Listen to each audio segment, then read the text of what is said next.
சேலம் அருகே அரசு பேருந்து மோதின கோர விபத்தில் சிக்கின சம்பவம் பெரும் சோகத்தை ஏற்படுத்தியிருக்கு. சேலம் சூளைமேடு அருகே அரசு பேருந்து நிலை தடுமாறி மோதிய விபத்தில் 2 குழந்தைகள் உட்பட 8 பேர் பரிதாபமாக உயிரிழந்த சம்பவம் பெரும் சோகத்தை ஏற்படுத்தியுள்ளது.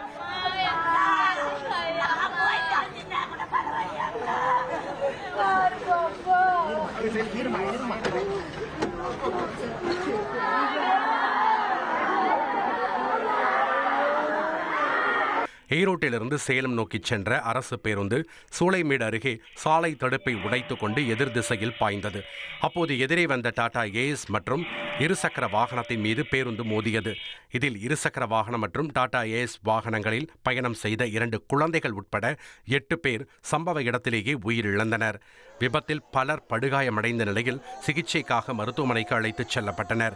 மேலும் தப்பியோடிய அரசு பேருந்து ஓட்டுநர் ஐயன் துரை காவல் நிலையத்தில் சரணடைந்த நிலையில் விசாரணை நடைபெற்று வருகிறது. ஒரு 11 மாசத்து குழந்தை காது குத்த போனதுங்க. ஊர்ல இருந்து நெய்க்காரப்படியிலிருந்து வந்து சும்மா பாலத்தை ஏறி இறங்கினதாங்க. பஸ் ஆப்போசிட்ல வந்த பஸ் இப்படி ஏறி இப்படி வந்து அடிச்சிருச்சுங்க. இப்படி குடும்பத்தையே கொண்டுட்டாங்க.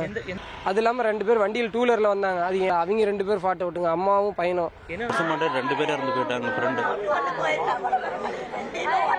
பஸ் எப்படி இருந்துச்சுன்னு தெரியல, வேகமாக வந்தாங்களா எப்படின்னு தெரியல, டயர் தூங்கிட்டாருன்னு தெரியல, இல்லை வண்டி ஸ்டேரிங் லாக் ஆயிடுச்சுன்னு சொல்கிறாங்க. அது என்னன்னு தெரியல. சென்னையில் மாநகராட்சி மருத்துவமனையில் ஒரு அவலம் அரங்கேறி இருக்கு. சென்னை புரசைவாக்கம் மாநகராட்சி மகப்பேறு மருத்துவமனையில் பிறந்த சில நிமிடங்களிலேயே வார்மர் மெஷின் தீப்பற்றியதில் பச்சிளம் குழந்தைக்கு தீக்காயம் ஏற்பட்ட சம்பவத்தில் குழந்தைக்கு உரிய சிகிச்சை அளிக்க பெற்றோர் கோரிக்கை விடுத்துள்ளனர். பெரம்பூரைச் சேர்ந்த ஆனந்த் பாபு தனலட்சுமி தம்பதிக்கு புரசைவாக்கம் மாநகராட்சி மகப்பேறு மருத்துவமனையில் கடந்த வாரம் சிசேரியன் மூலம் ஆண் குழந்தை பிறந்தது.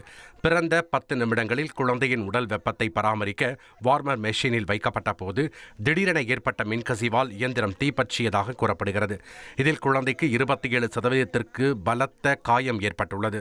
தற்போது எழும்பூர் குழந்தைகள் மருத்துவமனையில் குழந்தைக்கு சிகிச்சை அளிக்கப்பட்டு வருகிறது. இந்நிலையில் புரசைவாக்கம் மருத்துவமனையில் இருக்கும் குழந்தையின் தாயை டிஸ்சார்ஜ் ஆகி செல்லுமாறு மருத்துவமனை தரப்பில் வற்புறுத்துவதாக குற்றம் சாட்டப்பட்டுள்ளது. மேலும் குழந்தைக்கு உரிய சிகிச்சை அளிக்க வேண்டும் எனவும் பாதிக்கப்பட்ட பெற்றோர் கோரிக்கை விடுத்துள்ளனர். தலையில் இல்லை சார், இந்த பாதி சைடு அப்படியே இல்லை சார். கேட்டதுக்கு சின்னதாக பொசுங்கி இருக்குது அப்படின்னாங்க. சின்னதாக போசிங்க இருக்குது. அடுத்த நாள் அப்படி பார்க்க இந்த சைடு ஃபுல்லாகவே எனக்கு அது சரியாகுமானே தெரில, அந்த மாதிரி இருக்குது. கம்ப்ளைண்ட் இதுக்கு இன்வெஸ்டிகேட் பண்ணி யாருனால இது நடந்துச்சு, இதுக்கு தக்க நடவடிக்கை எடுக்கணும் அப்படின்னு எழுதி கொடுத்துருக்கேன் சார். அதுவும் வெள்ளை பேப்பரில் எழுதி வாங்கிட்டு போயிட்டாங்க. அதுக்கப்புறம் டெய்லி ஃபோன் பண்ண போலீஸு. அதுக்கப்புறம் எனக்கு ஃபோனே பண்ணல. நானும் ஃபோன் பண்ணுறேன், கட் பண்ணுறாங்க காலை. தூத்துக்குடி மாவட்டம் விளாத்திக்குளம் அருகே 12ஆம் வகுப்பு மாணவி பாலியல் வன்கொடுமை செய்யப்பட்டு படுகொலை செய்யப்பட்ட வழக்கில் கைது செய்யப்பட்ட தர்ம முனீஸ்வரனுக்கு 14 நாட்கள் நீதிமன்ற காவல் விதிக்கப்பட்டுள்ளது. மாணவி கொலை வழக்கில் தூத்துக்குடியைச் சேர்ந்த தர்ம முனீஸ்வரன் என்பவரை கைது செய்த போலீசார் சம்பவம் நடந்த காட்டுப்பகுதிக்கு நேரில் அழைத்துச் சென்று தடயங்களை சேகரித்தனர். மேலும் கொலை நடந்தது எப்படி எனவும் அவரிடம் விசாரணையில் நேரடியாக கேட்டறிந்தனர்.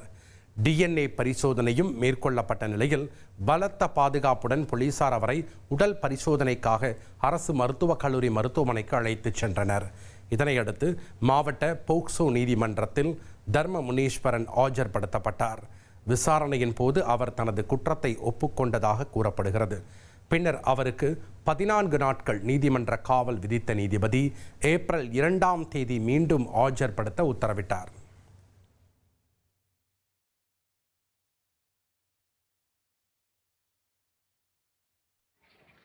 தூத்துக்குடி மாவட்டம் விளாத்திக்குளம் அருகே பாலியல் வன்கொடுமை செய்யப்பட்டு கொல்லப்பட்ட பள்ளி மாணவியின் உடலை 10 நாட்களுக்கு பிறகு உறவினர்கள் பெற்றுக்கொண்ட நிலையில் இறுதி அஞ்சலி நடைபெற்றது.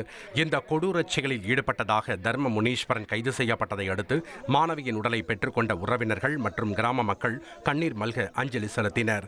தொடர்ந்து அமைச்சர் கீதா ஜீவன், முன்னாள் அமைச்சர் கடம்பூர் ராஜு மற்றும் MLA மார்க்கண்டேயன் உள்ளிட்ட அரசியல் தலைவர்களும் நேரில் சென்று அஞ்சலி செலுத்தினர்.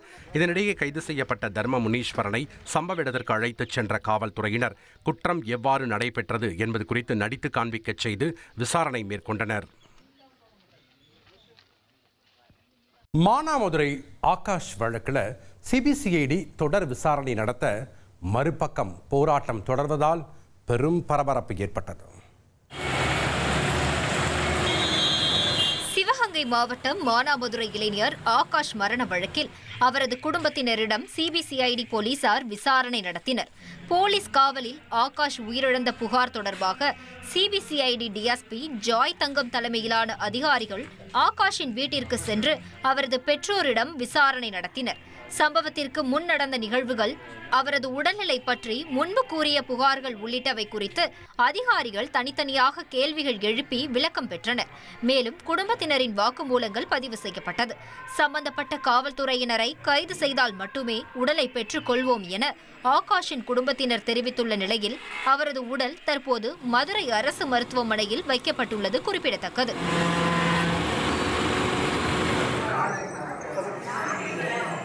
சிவகங்கை மாவட்டம் மானாமதுரையில் போலீஸ் விசாரணைக்காக அழைத்துச் செல்லப்பட்ட ஆகாஷ் உயிரிழந்த சம்பவத்தில் உடலை பெற்றுக்கொள்ளாமல் ஆகாஷின் குடும்பத்தினர் தொடர்ந்து நீதிக்காக போராடி வருகின்றனர். ஆகாஷின் உடல் மதுரை அரசு மருத்துவமனையில் வைக்கப்பட்டிருக்கும் நிலையில் மகனை இழந்த துயரத்தில் அவரது தாய் முத்தானந்தவல்லி உணவை தவிர்த்து கூழ் மட்டும் குடித்து உயிர் வாழ்ந்து வருவதாக உறவினர்கள் வேதனை தெரிவித்துள்ளனர். சம்பந்தப்பட்ட போலீசாரை கைது செய்ய வேண்டும் என வலியுறுத்தியுள்ள ஆகாஷின் குடும்பத்தினர் நீதி கிடைக்கும் வரை உடலை வாங்க மாட்டோம் என உறுதியாக கூறியுள்ளனர். சென்னை கிண்டி சிறுவர் பூங்காவில் அடுத்தடுத்து 20 பறவைகள் உயிரிழந்த சம்பவம் பரபரப்பை ஏற்படுத்தியுள்ளது.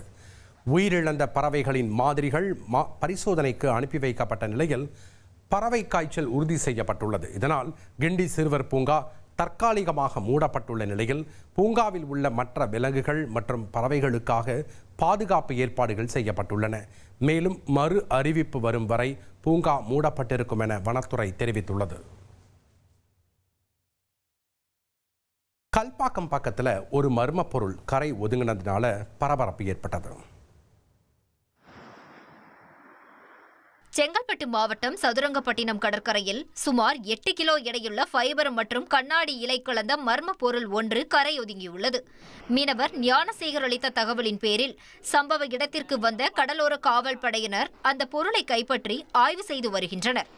அணுமின் நிலைய பகுதி என்பதால் பாதுகாப்பு கருதி போலீசார் தீவிர விசாரணை மேற்கொண்டு வருவது அப்பகுதியில் பரபரப்பை ஏற்படுத்தியுள்ளது.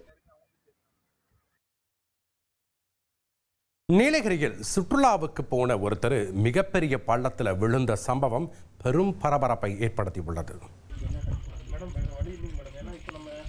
நீலகிரியில் உள்ள ஊசிமலை பகுதியில் செல்ஃபி எடுக்க முயன்ற சிவகுருநாதன் இளைஞர் பள்ளத்தில் விழுந்த நிலையில் படுகாயங்களுடன் பத்திரமாக மீட்கப்பட்டார்.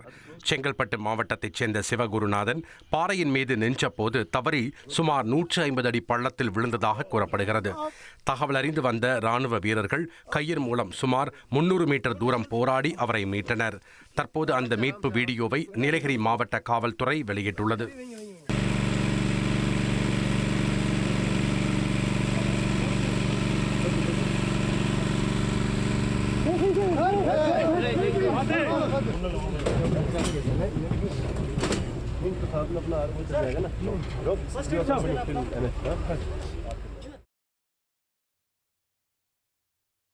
விஜய் மனைவியின் விவாகரத்து மனு எப்படி கசிந்தது என்பது தொடர்பான கேள்விகள் பரபரப்பை ஏற்படுத்தியிருக்கிறது.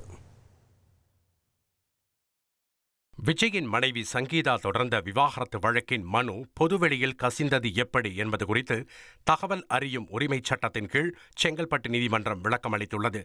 ரகசியமாக பாதுகாக்கப்பட வேண்டிய இந்த மனு கசிந்தது குறித்து தவேக வழக்கறிஞர் ஆதித்ய சோழன் தாக்கல் செய்த ஆர்டிஐ மனுவிற்கு செங்கல்பட்டு மாவட்ட முதன்மை நீதிபதி பதிலளித்துள்ளார். அதில் மனு கசிந்தது தொடர்பாக நீதிமன்றம் தானாக முன்வந்து எந்த வழக்கும் பதியவில்லை என்றும் மனுதாரர் தரப்பிலிருந்து இதுவரை எந்த புகாரும் அளிக்கப்படவில்லை என்றும் தெரிவிக்கப்பட்டுள்ளது.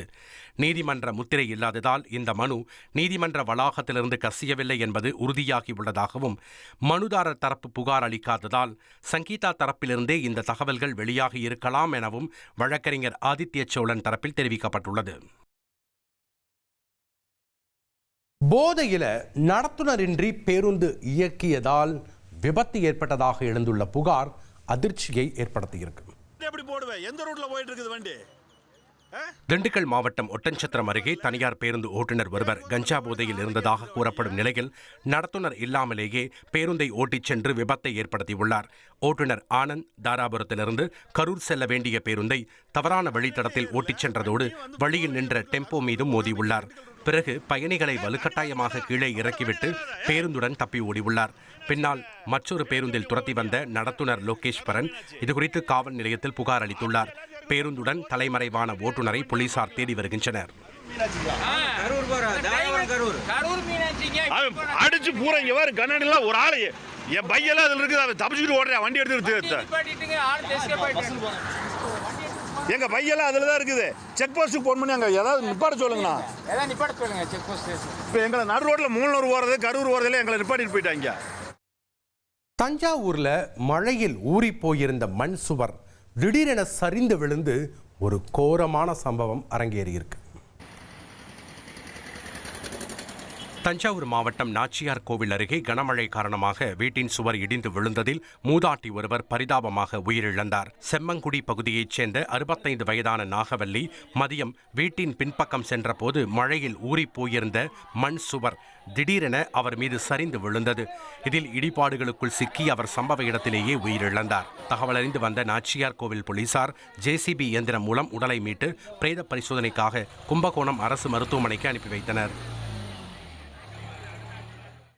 2025 தமிழகத்தில் சைபர் மோசடிகள் அதிக அளவில் உயர்ந்து பொதுமக்கள் ரூபாய் 2176 கோடி ரூபாயை இழந்துள்ளனர். பயம், பேராசை, தொழில்நுட்பத்தை ஆயுதமாக்கிய கும்பலின் புதிய யுக்திகள் வெளிச்சத்திற்கு வந்துள்ளது.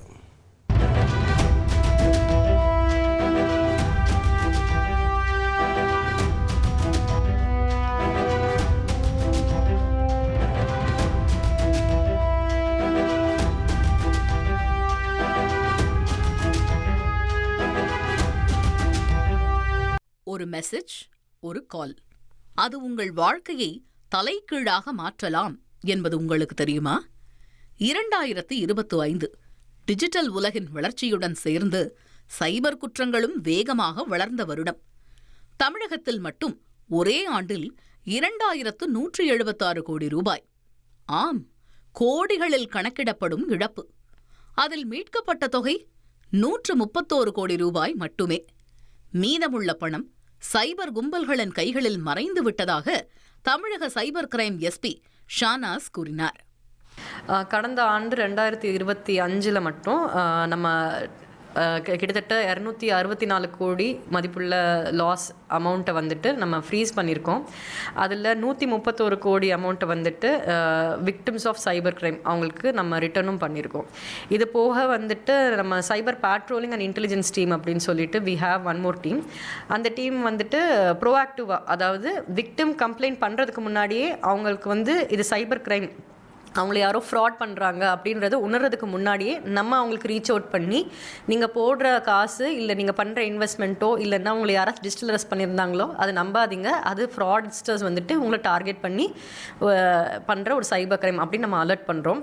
அந்த பாணியில் நம்ம வந்துட்டு ஜூன் 2025 இது ஆரம்பித்தோம். இதில் 1819 விக்டிம்ஸை, பொட்டென்ஷியல் விக்டிம்ஸை அக்ராஸ் இந்தியாவிலேருந்து நம்ம ரெஸ்கியூ பண்ணியிருக்கோம். அதில் தமிழ்நாடு சேர்ந்தவங்க மட்டும் பார்த்திங்கன்னா 276 பேர் நம்ம வந்துட்டு மீட்டுருக்கோம். மற்ற மாநிலங்களை சேர்ந்தவங்க வந்துட்டு 1543 மக்கள். இந்த மோசடிகள் எப்படி நடக்கின்றன? முதலில் உங்கள் தனிப்பட்ட தகவல்கள் சேகரிக்கப்படுகின்றன. அது சமூக ஊடகம், லீக்கான தரவுகள் அல்லது போலி லிங்குகள் மூலமாக இருக்கலாம். அடுத்தது வாட்ஸ்ஆப், டெலகிராம், இன்ஸ்டாகிராம், இந்த தளங்கள் வழியாக உங்களை அணுகும் கும்பல்.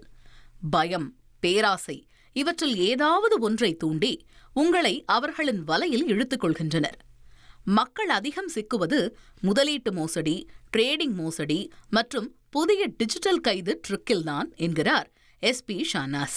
கடந்த வருஷத்தில் வந்து நம்ம பார்த்தோம்னா ஒரு டிஜிட்டல் அரெஸ்ட்டில் கொஞ்சம் டிப் வந்திருக்கு. அது பொதுமக்கள் இடையில் இருக்க ஒரு விழிப்புணர்வை வந்துட்டு நம்ம பார்க்கலாம். நம்ம ரொம்ப ப்ரோஆக்டிவாக cyber crime wing, Tamil Nadu police, Tamil Nadu government எல்லாருமே வந்துட்டு அதுக்கு டார்கெட் பண்ணி நிறைய ஆட்ஸோ, நிறைய அட்வர்டைஸ்மெண்ட்ஸு, நிறைய அவேர்னஸ் இனிஷியேட்டிவ்ஸ் நிறைய எடுத்திருக்கோம். அதுக்கு ரிசல்ட் வர மாதிரி டிஜிட்டல் அரெஸ்ட்லேருந்து குறைஞ்சிருக்கு. அதே பாணியில் பார்த்தோம்னா இன்வெஸ்ட்மெண்ட் ஃப்ராடு, அதுக்கப்புறம் ட்ரேடிங் ஃப்ராட் அப்படின்னு சொல்லிட்டு அந்த இது கொஞ்சம் அதிகமாக இருக்குது. இதில் அமௌண்ட், அதாவது ஒரு தனிநபர் லூஸ் பண்ணுற அமௌண்ட் வந்துட்டு அதிகமாக இருக்குது.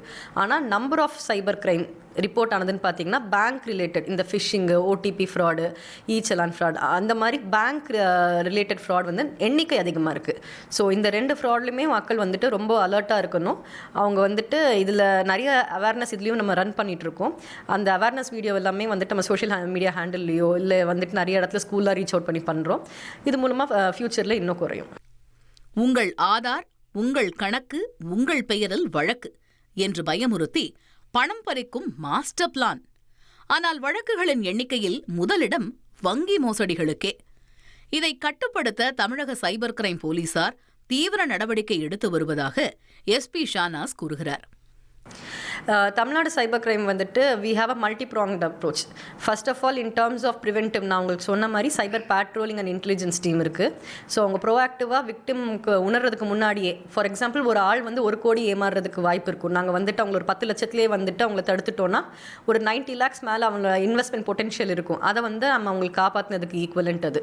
ஸோ இந்த மாதிரி பெரும்பாலுமா இன்வெஸ்ட்மெண்ட் ஃப்ராடில் தான் இதோட சக்ஸஸ் ரேட் எங்களுக்கு ரொம்ப அதிகமாக இருக்குது.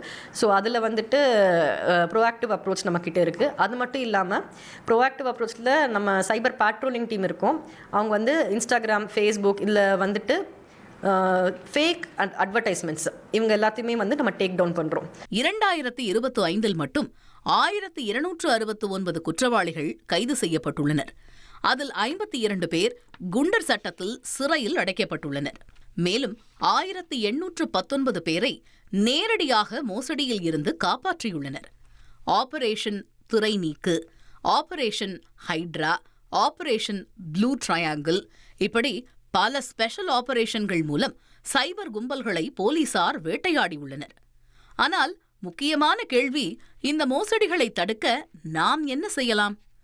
தெரியாத லிங்குகளை கிளிக் செய்யாதீர்கள். ஓடிபி, பின், கார்டு விவரங்களை பகிராதீர்கள். சந்தேகமான கால் வந்தால் உடனே நிறுத்துங்கள்.